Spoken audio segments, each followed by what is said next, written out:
अस्सलाम वालेकुम जी। आज हम बात करेंगे Redmi Note 9 की।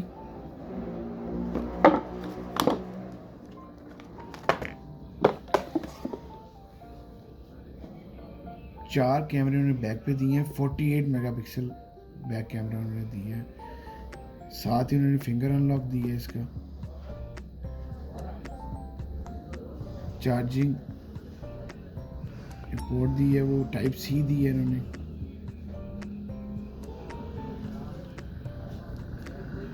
फ्रंट कैमरा ने साइड पे दिया और 13 मेगापिक्सल दी है। एंड्रॉयड 10 दिया है उन्होंने इसके अंदर। उसके अलावा ये 4 GB और 128 GB है। 3 कलर इसमें अवेलेबल हैं, ब्लू, वाइट, ब्लैक। इसकी जो स्क्रीन साइज है ये 6.53 है।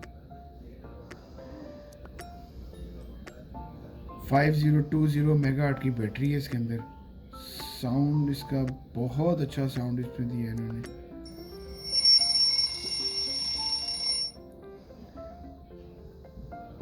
एंड्रॉयड 10 है और 32,000 पाकिस्तानी प्राइस में ये अवेलेबल है।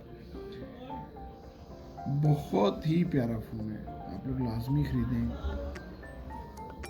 बहुत अच्छा फ़ोन है।